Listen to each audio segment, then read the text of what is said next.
Today's show is brought to you by Oak City Tech.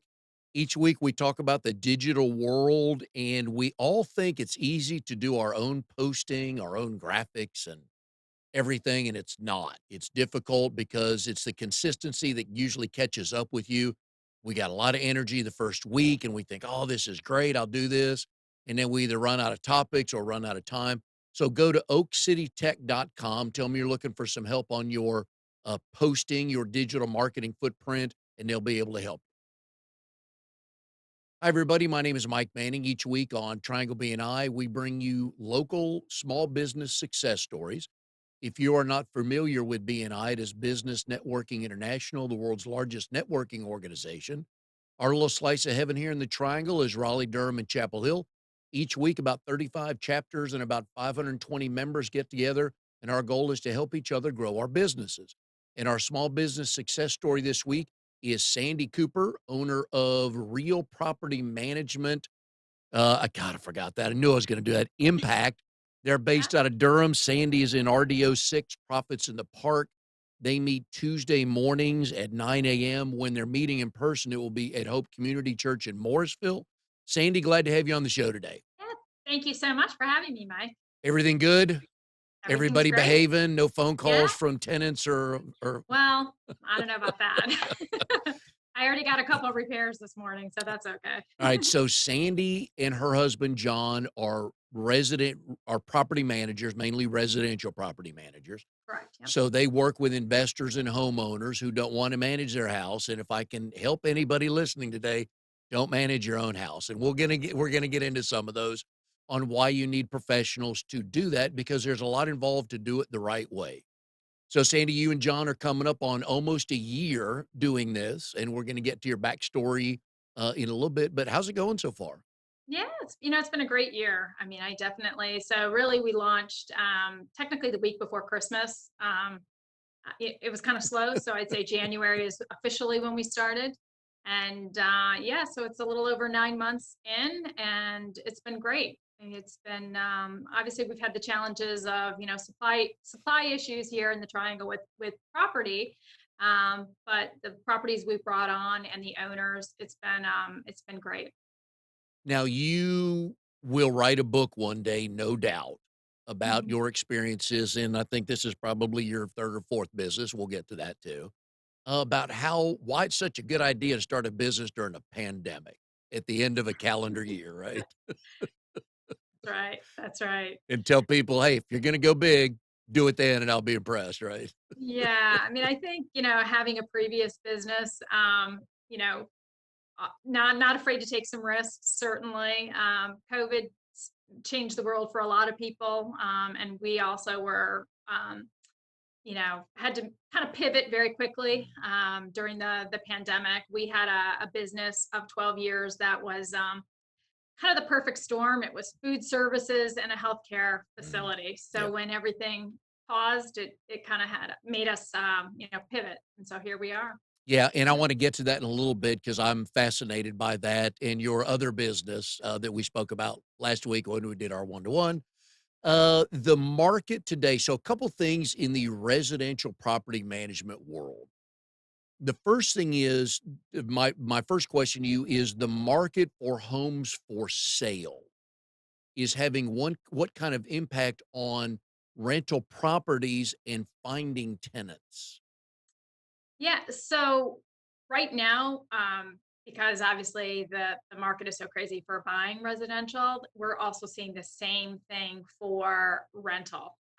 Because people are selling their homes and then they're cashing out and they have nowhere to go. And they're coming with cash. And we also know that there's a lot of people coming to the Triangle area. And they want to maybe rent first before they decide which part of the area they want to live in. So finding quality tenants is not necessarily the issue right now. We're definitely, it seems we're having, to be able to turn around rentals very quickly. It's just having enough properties to be able to offer them to rent in. We are doing some unique things with some short-term leasing. We have a couple properties. It's an owner by owner situation where they'd be willing to take on a unique situation if they're waiting for their house to be complete, to be built. So those are some cool things that are happening in the rental market, but it is still pretty competitive as far as just finding properties to provide to all these tenants that are looking. We have lots of tenants looking for properties, not a lot of houses. If you are looking to sell your house right now, it's obviously a seller's market. The problem is if you wanna stay in the triangle is finding Mhm. something, especially in that what, the 250 to 400 range where it's just ridiculous, Exactly. Yeah. lack of inventory. It's a risk that it sounds like some people are willing to take if you've got, tenants with some cash, right? Correct. Yeah, I mean, it's definitely, I mean, for us, the sweet spot is the 3 bedroom, 2 bath. We can't have enough of those properties that rent around 2000 a month. Um, and they rent within anywhere from 2000 to like 2200, and they rent within like 3 to 4 days. We have multiple tenants looking for those properties.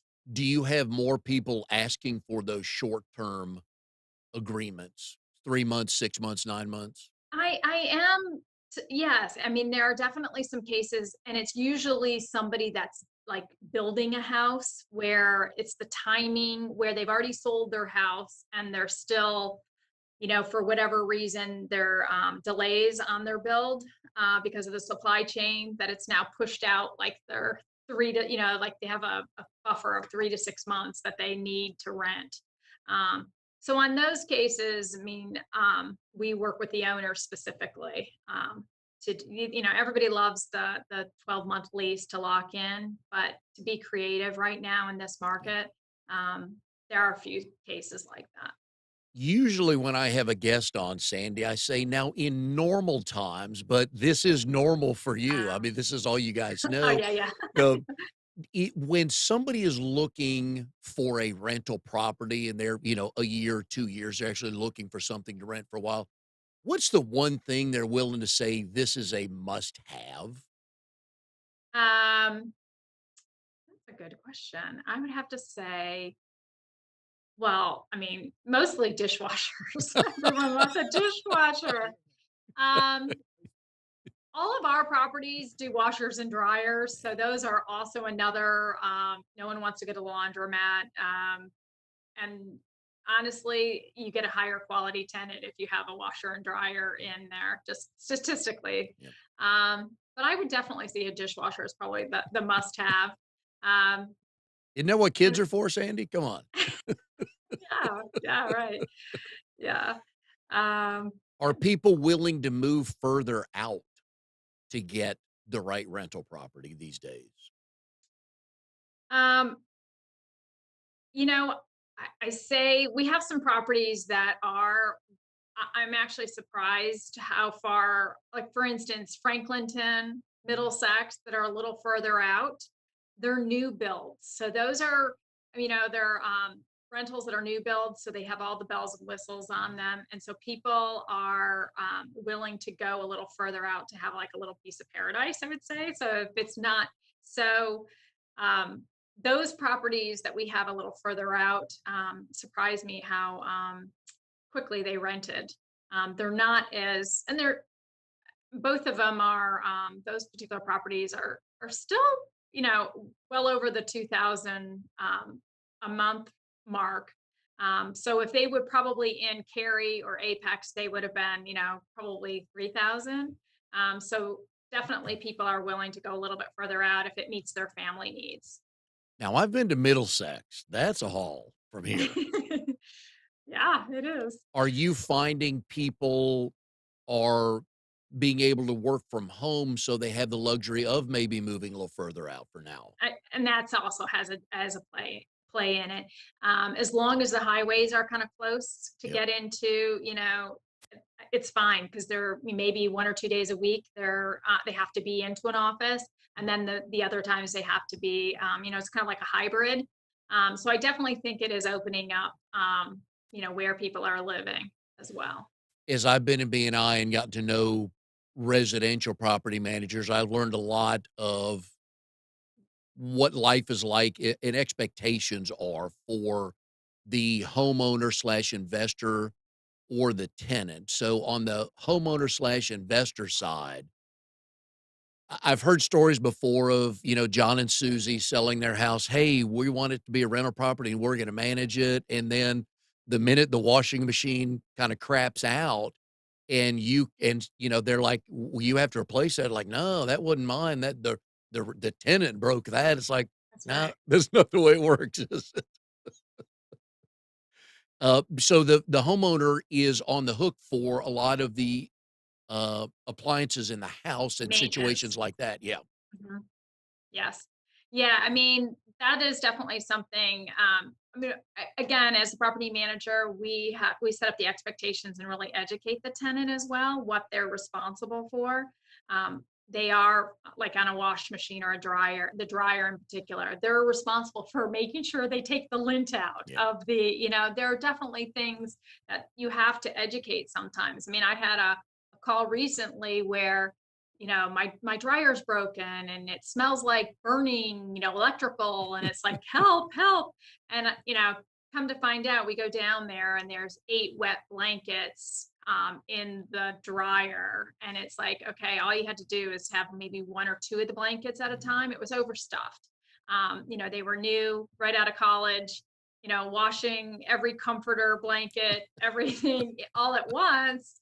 And so it was an education. It ended up being fine, and it was not a it just stalled. It did its job. It turned off. So from a owner standpoint, we really try to manage the costs for them on their behalf. So there are definitely things that are clearly the tenant's responsibility. If they overstuff a garbage disposal and put stuff down it that they shouldn't, it is 100% the tenant. It's not the owner's responsibility. Um, but then there's other maintenance things I'm doing right now with all of my tenants or my owners, a fall seasonal maintenance. So we're getting the gutters organized, the fireplace is cleaned, the HVAC system. So I'm trying to be more preventative in their investment. These are things that you have to do anyway, whether you lived in them or not, to maintain the property.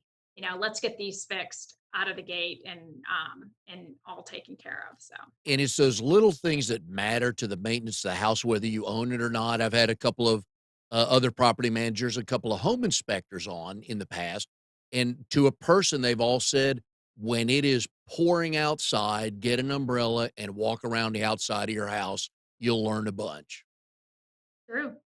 It's true. Yep. That goes to the gutters and everything like that. Um, from the tenant side, I've also learned that one of the what I think may be the most important thing that you do and other property managers do is that tenant screening to get somebody that's gonna stay in there, but which your job is to protect the owner. Correct. Correct. How do you guys go about that? Do you like that process? Is it well, I go back to the normal like 2017, but we can't go Yeah. back that far, but, I mean, how do you it's enjoy not that? it's not easy sometimes. I mean, sometimes it's really easy because, yeah, they have a 700 credit score and on paper they're great. The hard part is when, you have to make that decision where maybe they have too much debt and you're like, when you're looking at it, the borderline cases, having that usually it's a clear cut situation. And because people are coming, maybe they've sold their other home and there's a lot of, cash right now. So, and most of our tenants right now are they're overqualified for our properties. The hard part, I think, is when they're borderline and you're having to make a decision whether, and then in that particular case, we'll get the owner involved to basically, if it's a borderline like a debt issue. I mean, there's clear cut things that we would definitely, obviously, if they had an eviction. Um, or they can't pay their rent on time from going back through their, landlord history, those are clear cut. We don't want them.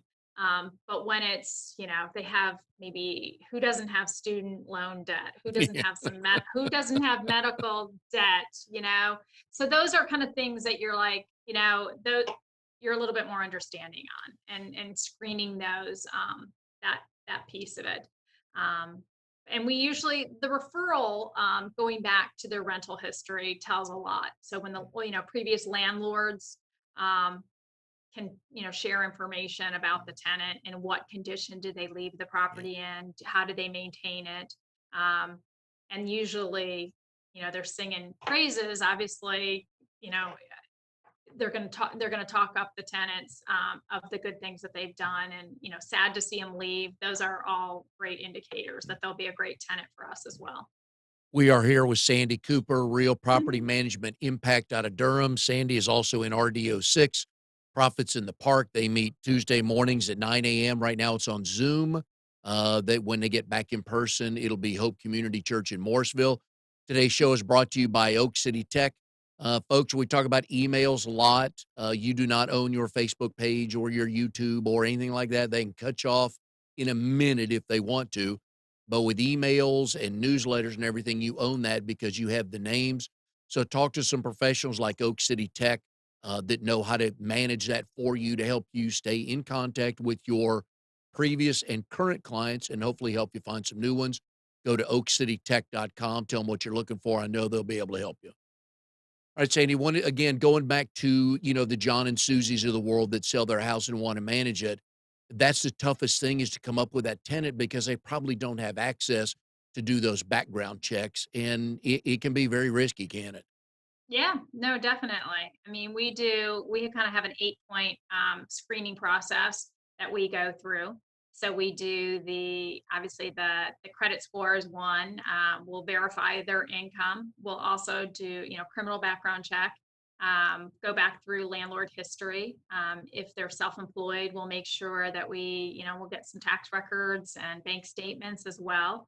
Um, if they have a pet that they're coming on, we screen Oh, their pet. We want vet records. We want to make sure that their pet didn't have, any type of, violations or, whatever it is on from a pet side, to make sure that if you're bringing a pet into the property, that it is, has all up to date shots. And yeah, so the screening is, we do it on a scoring basis. And anyone that's over 18 has to qualify for through the screening process.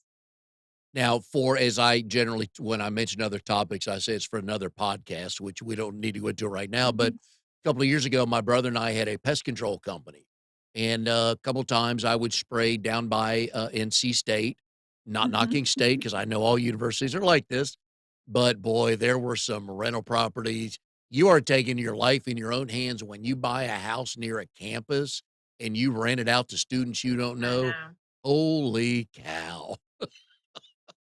True. That Uh, is true. I have a couple student housing up in Chapel Hill and also down Yeah. by Elon. So Yep, yeah. yep. That's we'll just leave it at that. And But it's great. I was going to say this weekend I had a bunch of guys come through one of our properties in Chapel Hill, and they loved the property. And I was just doing the, oh please, please no, please no. I want girls in this property, not guys. They came with their frat shirts on and yeah, everything, and I'm like, no. and I will back that statement 100%. For just oh god, 20-year-old 3 or 4 20-year-old guys in a house think it's a good idea. It's like, "Oh, man." So, Yeah. but anyways, hopefully everything goes well for you on that. You had mentioned earlier about the previous business you had, and it was called, if I've got it right, it's called Good to Go Cafe. Yeah, good to go. You guys owned it for about 12 years, and most of them were located in the medical buildings along the East Coast. Yes. So how did that get started? And you have some entrepreneurial spirit in you prior to all these, correct? Yeah, I do. My husband and I were, I guess, products of throughout the 90s and early 200 or 2000s, that every 2 to 3 years, companies were either being bought out or consolidated. And we kind of always had talked that we wanted to run our own business together. Didn't Never knew really what it was. And my husband, coming from a strong finance background, he has his MBA. He was always, let's buy an existing business that had a market share, and let's see how we can grow it. Let's find a captive market, and go after it. And so it was a search for about a couple years, and ended up buying an espresso cart that was located in a very busy Kaiser Permanente Medical Center in the DC area, right? Northern Virginia. And, my first thought was, I don't know if I want to run a coffee business. I don't know if I want to be in the retail business. Um, and I went and looked at he had done the number side. He had looked at the business and really encouraged me to go take a look at this business one day. And after being there, it was a busy, busy center where it was just a cart, and every other person I watched for probably about an hour, one lunch hour, and it was like every other person was, "Do you have food? Do you have?" And the woman didn't take credit card at the time, so Ooh. there was a lot of low hanging fruit, Yeah. and it was crazy busy. And I said, "Let's make an offer." And so we bought the cart in this Kaiser Permanente with the idea that it wasn't just going to be one cart, it was going to be multiples. And we knew that healthcare was not going anywhere. Kaiser Permanente was making a big push in the DC area. And so I ran it, learned everything about the business, obviously added credit cards within the first week. And I mean, they didn't even have like food, like sandwiches and salads and that kind of stuff. They just had some French pastries to go with your espresso, and that was it. I mean, which was not healthy. And so we ended up we turned it into kind of a healthy espresso cafe is kind of what I coined it. It's kind of a Starbucks meets Whole Foods. Ran it myself for the first year, did everything. And then just started reaching out to Kaiser saying, if you have other locations, I'm interested in other locations. And um, probably within a year and a half, after asking probably every 2 months, 3 months, I was like, I want more. I want to, see what else I can do for you. After about a year and a half, we got the second location as a test. And then shortly after, they asked us to do the RFP for the whole region. So we had as many as 6 locations, and then ran 4 of them. I guess it was 3. We kind of realized that not all locations were equal. Kaiser was doing these mini hubs. They were kind of like hospital size one-stop shops, and that's where we kind of uh, consolidated down to those 3 hubs. And that's up until COVID, March of 2020. We were operating very successfully those locations. We had a commercial kitchen. We did catering. We did some meal prep and some other, really cool things that we were doing. And then everything kind of went to a screeching halt, and allowed us to really step back and kind of decide what we really wanted to do. Now One of the Yeah, go on. the first year that you owned it and you ran the cart, was this just breakfast and lunch hours? Yeah, it was. Yeah, I mean, I was there at 6 in the morning until we probably 4 every day. Wow. Yeah. And what food did you learn that you would not only would be, uh, popular, but you could make quickly because was there just you running the cart?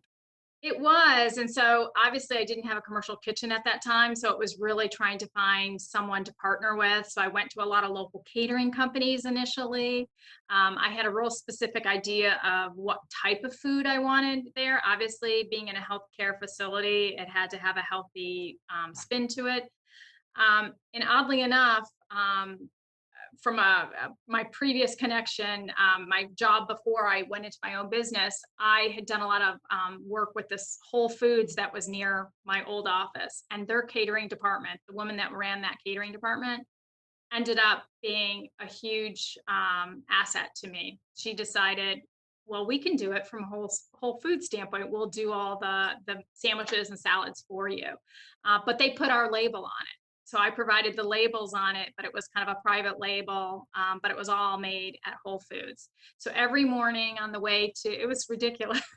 I had a standing order, but every morning I would swing by Whole Foods with my big cooler, and we would, I'd have my food, fresh, salads and sandwiches for the day. And we did that I think we picked up sandwiches and salads from Whole Foods for about 3 or 4 years until we got the commercial kitchen, and we could make them in house. And the problem was I was making very little margin on those sandwiches, but they were really tasty. When I talk to people who have never owned a small business, and the picture that's painted is very sexy. Hey, I'm my own boss. If I want to take off Fridays, I can do that. What we don't think about are those 5:15 a.m. runs to Whole Foods. I mean, it's kind of funny. I think back to like, okay, for instance, I ended up doing smoothies and, like espresso kind of, those frap type drinks. Mhm. And there was nowhere for me to have ice. Like ice, I couldn't. So every day I would swing by Whole Foods. And for some reason their ice was too expensive. So then there was a giant grocery store that was near. So I would do two stops. I would get the sandwiches and then I would go get my ice at Giant, and it's kind of funny. I mean, and everybody knew me in all those stores and ended up actually when I started hiring people, some of the people from Giant were some of my best, helped me with my employment going forward. So it's kind of funny how it, you have to do what you have to do to get it up and running. So Well, but there's all those things to learn. There's first of all, what does the customer want is always the best question to ask. Okay, so you learn that the smoothies are good, the pre-made sandwiches, everybody's on board with that. And then you get into logistics, right? How do I get it there? uh, my guess is some mornings there would be somebody waiting for you to get to your cart because they're just kind of early, right? oh yeah, always. Yeah, I mean, it was a center that had, surgeries, outpatient Yep. surgeries, and so Yep. family members were dropping off another family member, and they're like, "I need my espresso, I need my coffee, I need my," so yeah. And you could have gone in like to 8 or 9 o'clock at night, probably, and still had a decent run of customers. It's funny because we did originally the big hub centers for Kaiser are 24-hour centers, but the doctors stopped their appointments at 5 o'clock. So it ended up being just like urgent care and anything related to the surgery. So and maybe the pharmacy. And so we did try to extend the hours, and again, just not that profitable. And we just kind of narrowed the window to make it the most profitable while we had the maximum people there. And that's one of the beauties of small business for me is just watching that because you have to try it. You Mhm. can't wait for a year and go, wow, maybe you got to try it. And it didn't cost you. It didn't cost you a lot to learn that. Mhm. Okay, that doesn't work for our business. And we would try it periodically Mhm. too, and we would try and we actually, as they started to expand their surgeries to the weekend, we did half day Saturdays just to be Wow. there for. So we did pivot quite a bit based on whatever the demands of that location were. So. Yeah, I mean, it's a great chapter in the business plan to again learn what the customers want, Mhm. and if all of a sudden Saturday morning becomes a busy day, guess what? As a small business owner, what you're doing on Saturday That's right. morning. Yeah. That's the Yeah. part that people forget to factor in of, "Oh, that's right, I'm the last line of defense, so I have to show up and open the shop." So, my other favorite story that you did, and I've not heard this before, and when you and I talked, I guess last week or the week before, you had opened a cleaning business in college. Yeah. Love that. So the history behind that was, money, which is always good, Yeah. but you wanted your own. So how did all that come about? How did you start getting clients? Yeah. So, yeah, this was 80, 86, 87 when I went off to college, and my mom would give me a check of $20. That's all this is all I'm going to give you. So I was like, that's not going to cut it. Um, but I didn't want it to conflict with my classes, obviously, or my social schedule. And so I was trying to find something um, that could be flexible. And so a friend of mine and I came up with the idea of let's clean houses. Here's our school schedule. Let's see if we can get a couple houses. We made a flyer and put it up in the student union. And it's one of those little had the little phone numbers, and you teared it, The tabs tear at it. the bottom, yeah. Yeah, handmade. And sure enough, we got a couple professors at the university, and we had I know two. It started off with like two houses that we were doing a week. around our schedule. And then it just started building word of mouth from there. And I think we had about maybe 6 houses, and it was like every 6 or 7 houses every other, it was like an every other week. And then they kept adding services on, like, can you do our floors? Can you do like special things? Or if they were having a party and they needed an extra cleaning or organizing, or even coming after the party to get things, we, just started, and we had it for like about 3 years that we did this business. And didn't conflict with our school schedule, and was great cash, and it was a terrific, and then we kind of went our ways after graduation, and it was great though. It's a great way to start. Oh, yeah. Now, this was at Western Michigan, right? Yeah, Western, yep. Now, the statute of limitations has passed, so you can answer. This was an all cash business, right? Yeah, it was. I mean, honestly, I knew nothing at the time, so it was like, yeah, it was sorority money and Yeah. play money, and it was just, it was all social. So, but what I didn't I guess the biggest lesson out of that is, we started it, cold turkey, and then we grew it based on opportunity. And Mhm. I think that's the piece with everything that I've done. And from an entrepreneurial standpoint, is the sky's the limit. It could have been a lot more if I really wanted it to.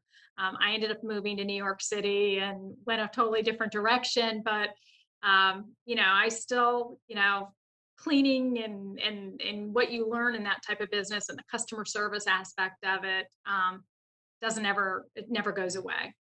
It's all about the customers, right? It Keeping them is, yes. happy. Yep. One of my favorite questions to ask people on the show here that are married. And that's why I confirm that with everybody now. I told you the story earlier. Why? You and your husband John. So I always Yep. ask, how did you two meet? And you both tell the story the same way. Oh, yeah. Oh, yeah, it's a good one. So, we did meet in a bar, and the bar's not there anymore, on the Upper East Side or Upper West Side of, New York, off of Amsterdam Avenue. He was at NYU. I was, first job out of college working there. I was with friends. He was with friends. He likes to tell the story that it was outside the ladies' room. I'm not quite sure it was that. I actually think, uh, he had a kind of an obnoxious friend, and that was chatting with my friend, and I came to my friend's rescue, and he kind of broke his friend up, and next thing you know, we ended up talking, for an hour later. So that is how we met, in a bar. Now, where was the first date officially? So it was January, it was snowing, and I remember, it was a we met we went I think, did we go bowling? I thought there was an activity that we did.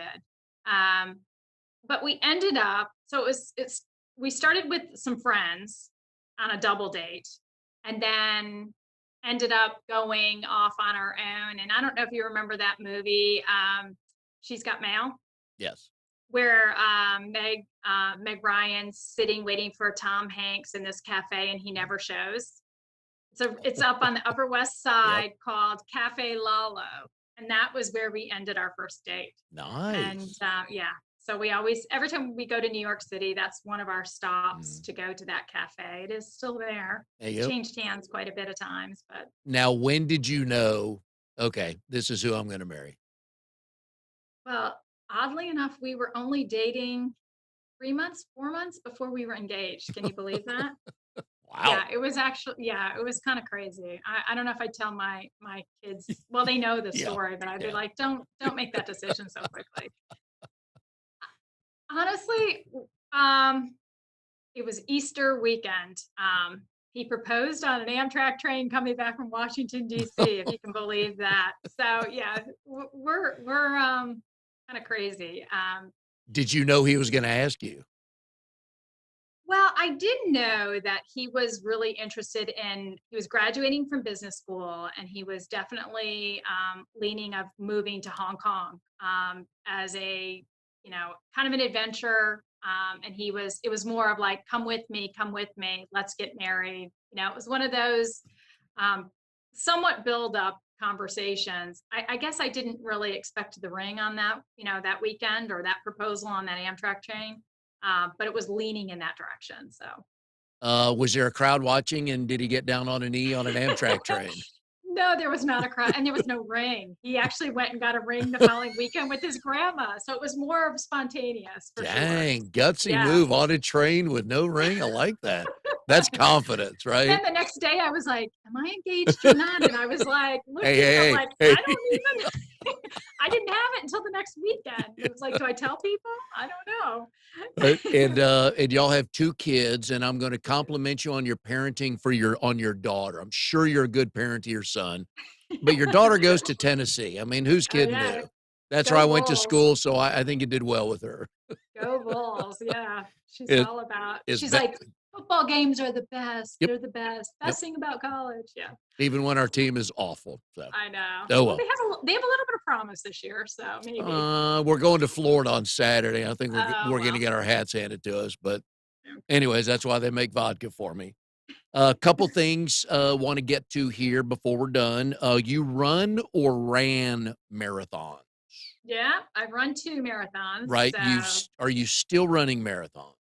not marathons. Okay, I'm down to more 5Ks and, yeah, I just actually did my last 5K was Labor Day weekend just here locally for the Caring Place. So yep, that was my so I like to do more of the local. I don't think my knees can take it anymore, but I certainly love the it's a motivator for me. I like setting goals and achieving them. So I don't think I have any more marathons in me, but certainly anything charity yep. related, I think it's really cool. And I really want to do the running of the bulls next year here in Oh, Durham. Sandy, I'm gonna miss you.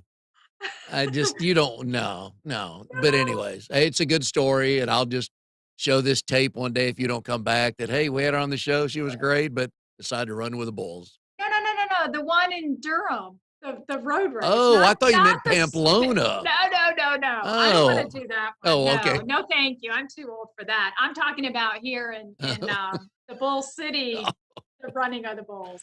Well, Well, okay, I don't know what they.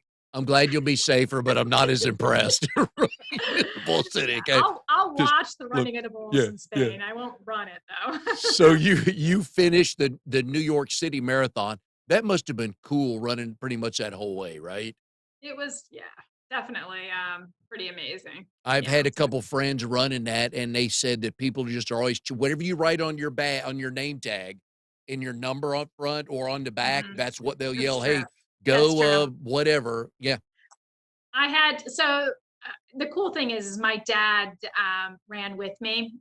He from Michigan. He came and we started. He was kind of more of like a fast walker.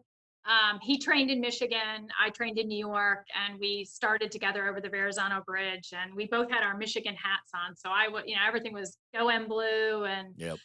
the whole way. So it was kind of fun. Oh, yeah, I bet that was amazing, just that whole experience to do It that. was. And Yes. you that was the first one you ran, the Marine Corps one was the second one? Yep, the Alright. Marine Corps. I was better trained for the Marine Corps. That was Yep. like my 40th birthday to myself was to, I still got it. I can do this. And well, definitely trained better, was in better shape than I was when I was ran the New York City right in my 20s. So it was great. I mean, running in DC too is pretty Yep. remarkable. No, And my family was there to support. And so that was pretty cool. there you go, there you go. One of the things I really like about BNI, and there are a number of things that bring me great joy being part of BNI, is just the people. Many of the people in BNI are active in the community, and you had mentioned one of your connections earlier with the caring place, and Yep. I know that's prevalent on your website to let people know you do. But that's also the 5K you ran the other day. How did that connection get started? Yeah, so the Caring Place, we're I guess one of our BNI chapter is pretty unique that we have a nonprofit in our group, and it is the Caring Place. So I guess even going back to my business in DC, my husband and I always feel like it's really important to find a charity that's kind of bigger than ourselves, and it's just not the business, but maybe there's something that we could do to the community. So, but even with our food service business back in DC, we had a local charity that we every Friday made donations of because we had huge salad bars and lots of perishable food. that wouldn't make it through the weekend. So they would come and do donations, and that food would go out directly to families in need through all the local churches in the Montgomery County area, right outside of DC. And so I think we were donating like 4,000 pounds of food every year, just our Wow. small little business, which made an impact to many families. So when we came here, we wanted to also find something that we could connect with.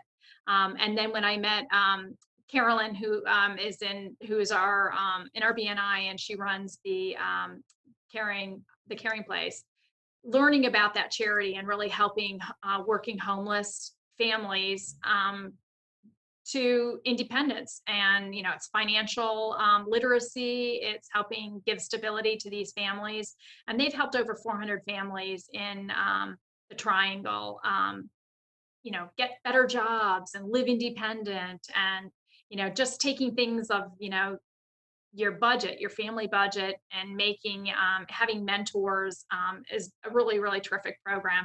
So naturally, being in the property business and real estate business, and one of the keys to the caring place is to really find stability through a home, or you know being able to be self-sufficient and have their own place to live is critical for these families. And so we thought it was a natural partnership with them. So for every referral that we get that turns into a management contract for a property that we will manage, we give $200 in whoever's, the whether it's the referral partner, or even the investor or property owner's name, to the caring place. Cool. And that's something, so far we have over $1,200 worth of referrals right now that we have been able to just give to the caring place for their budgeting and whatever their needs are, because it's such a terrific program that we think is really great to be a part of the community. That's wonderful. I like that. Again, it's one of the neat things about BNI. Real quick, you mentioned that you have visited 3 of the 7 new wonders of the world. Yeah. What happened to the 7 old ones, and what did they add? I know. Yeah. So it's kind of funny. So they're like the Great Wall of China Mhm. is considered more one of the newer, and also I'm going to say this probably incorrectly, the Chichen Itza in Mexico, the pyramids. Oh, That's a newer. So I've traveled quite a bit. I've lived in Mexico as a kid. I spent my first 2 years of marriage in Hong Kong and got to travel Asia pretty extensively. So some of the traveling that I was able to do, amazing, what are amazing. the 3 you visited? So Chichen Itza, which is the Mexican ruins, Okay. the Great Wall of China is a newer, and I'm trying to think what was the last one. Trying to think The pyramids of Egypt, no, it wasn't the pyramids. It's something. Neyland Stadium in Knoxville, Yeah, now I'm drawing a blank on the third the one. Grand Canyon. No, it is not. I want to say it might be. You know what? It might be.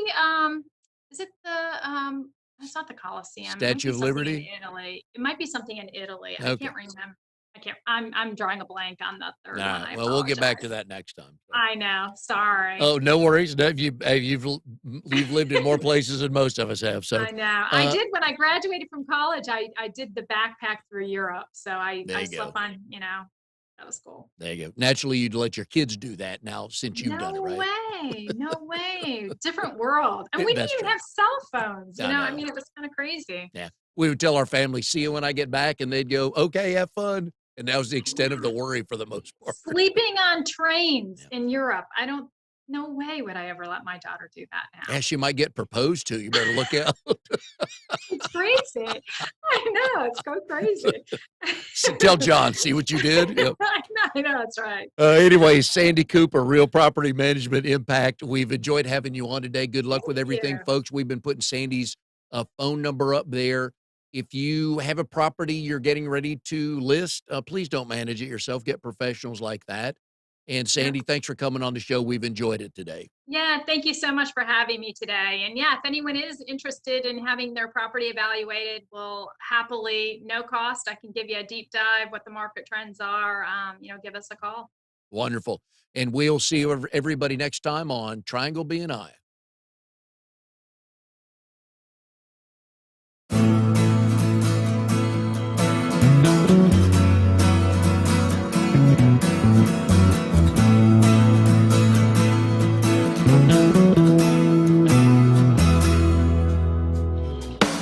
You are tuned to the Nissan Communications Network. If you tuned in too late, you can always watch each program in its entirety or download an MP3 audio file of it in the archives section at nissancommunications.com. Don't forget to subscribe to our YouTube channel, follow us on Twitter, and like us on Facebook. Sponsored by StreamingGear.com, Carolina Apparel, and DeltaForce.net.